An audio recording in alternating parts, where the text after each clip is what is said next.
dikasihi Tuhan, tidak terasa 1 tahun telah kita lewati dan kini tahun baru telah ada di hadapan kita. Banyak hal yang telah kita lewati di sepanjang tahun 2021.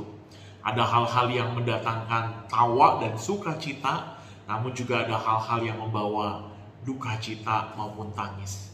Mungkin sebagian dari doa-doa kita telah dijawab oleh Tuhan. Namun sebagian lagi dari doa kita masih terus kita menantikan tangan Tuhan bekerja dan menjawabnya. Satu persatu masalah Tuhan telah menolong kita melewatinya. Namun di hadapan kita di tahun 2022 masih ada masalah-masalah yang harus kita hadapi. Dengan pertolongan Tuhan kita yakini kita akan melewati dan menyelesaikannya. Memasuki tahun yang baru, janji Tuhan bagi anak-anaknya tetap sama.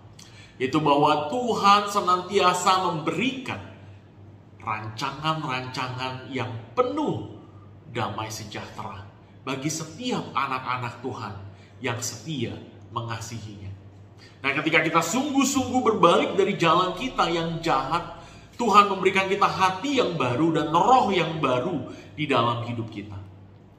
Yehezkiel 36 ayat yang ke-26 berkata, "Kamu akan kuberikan hati yang baru dan roh yang baru di dalam batinmu. Dan aku akan menjauhkan dari tubuhmu hati yang keras. Dan kuberikan kepadamu hati yang taat." Tuhan akan memberikan kemampuan bagi kita agar kita dapat hidup taat seturut dengan firman-Nya. Tentunya hati yang baru dan roh yang baru harus diikuti dengan sikap dan perbuatan yang sesuai dengan firman Tuhan di setiap kehidupan kita. Agar apa? Pertama dan utama agar nama Tuhan ditinggikan dan dimuliakan. Agar hubungan kita dengan Tuhan terus terjaga semakin hari semakin intim antara kita dengan Tuhan. Dan firman Tuhan benar-benar akan membawa dampak yang luar biasa. Bukan hanya bagi kehidupan kita, tetapi juga bagi orang-orang yang ada di sekitar kita. Dan dalam tahun yang baru ini kita semua juga pasti rindu untuk melihat janji-janji Tuhan digenapi.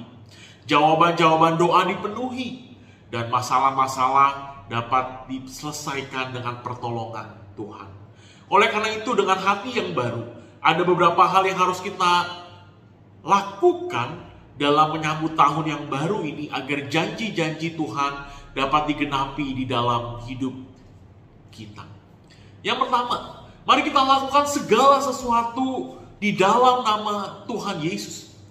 Kolose 3 ayat yang ke-17 berkata, "Dan segala sesuatu yang kamu lakukan dengan perkataan atau perbuatan, lakukanlah semuanya itu di dalam nama Tuhan Yesus, sambil mengucap syukur oleh Dia kepada Allah Bapa kita." Ingatlah kepada Tuhan dalam segala perbuatan kita, baik pekerjaan kita, di kantor, di rumah, di jalan, di sekolah, dalam lingkungan sosial, keluarga, pergaulan, dan lain-lain. Mari kita keluarkan perkataan-perkataan yang membangun di dalam hidup kita. Lakukan perbuatan-perbuatan yang sesuai dengan kebenaran firman Tuhan. Lakukan segala sesuatu seperti kita melakukannya untuk Tuhan. Kita tidak akan berani berbuat kecurangan atau dosa jika kita ingat bahwa yang kita lakukan adalah hanya untuk Tuhan. Mazmur 91 ayat 14-16 berkata, "Sungguh hatinya melekat kepadaku, maka aku akan meluputkannya. Aku akan membentenginya sebab ia mengenal namaku. Bila ia berseru kepadaku, aku akan menjawab. Aku akan menyertai dia dalam kesesakan. Aku akan meluputkannya dan memuliakannya. Dengan panjang umur akan kukenyangkan dia dan akan kuperlihatkan kepadanya keselamatan daripadaku." Hal yang kedua yang perlu kita lakukan menyongsong tahun baru ini adalah dengan belajar dari pengalaman. Bahwa aku tertindas itu baik bagiku, supaya aku belajar ketetapan-ketetapanmu. Itulah yang dikatakan pemazmur di dalam Mazmur nomor 119 ayat ke-71. Segala ujian dan pencobaan yang Tuhan izinkan dalam hidup kita adalah untuk pembelajaran bagi kita. agar kita dapat hidup lebih baik di hadapan Tuhan. Tuhan senantiasa membentuk hidup kita melalui segala keadaan maupun kondisi, agar kita dapat menjadi kuat menghadapi masalah-masalah yang lebih besar lagi. Dan ketika kita mau terbuka di hadapan Tuhan dan belajar dari setiap masalah yang kita hadapi, maka kita akan menjadi manusia yang semakin mendekati keserupaan dengan Tuhan Yesus. Karena hidup ini adalah proses menuju kedewasaan dan keserupaan Tuhan Yesus. Belajarlah dari setiap pengalaman yang kita lalui.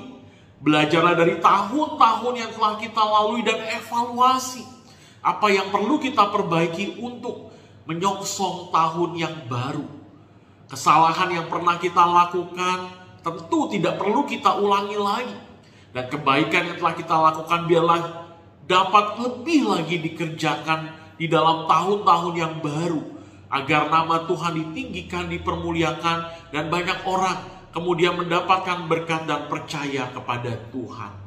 Dan hal yang terakhir yang bisa kita lakukan di dalam menyongsong tahun baru agar janji Tuhan nyata di dalam hidup kita adalah kita menyertakan iman di dalam setiap perbuatan kita.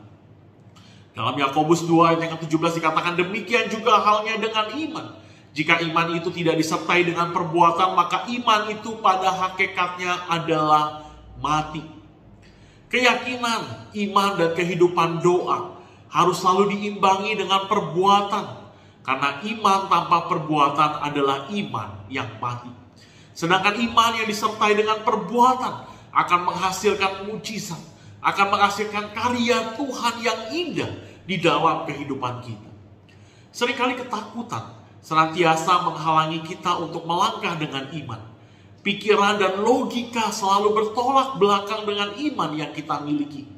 Tetapi ketika kita menyingkirkan segala ketakutan dan mulai melangkah dengan iman, maka kita akan melihat hasil yang luar biasa dari perbuatan yang kita lakukan hanya untuk Tuhan. Ketika kita takut untuk melangkah atau berbuat sesuatu, maka kita telah kehilangan kesempatan untuk berhasil. Mungkin juga ketika kita melangkah, kita akan menemui kegagalan. Tetapi kita tidak tahu apa yang akan terjadi ketika kita tidak mulai untuk melangkah.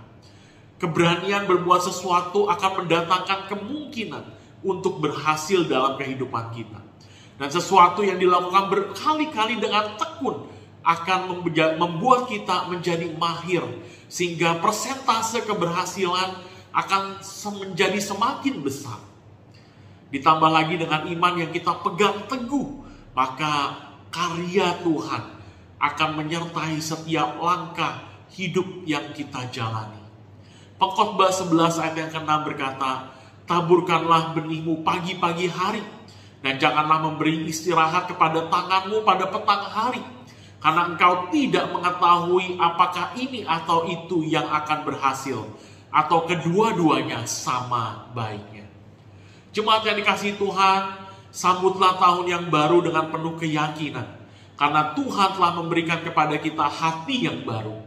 Lakukanlah segala sesuatu di dalam nama Tuhan Yesus. Belajarlah dari pengalaman yang lalu dan melangkahlah dengan iman. Maka kita akan melihat janji-janji Tuhan digenapi dalam hidup kita pada tahun yang baru ini. Kiranya Tuhan memberkati setiap kita di sepanjang tahun 2022. Tuhan Yesus memberkati.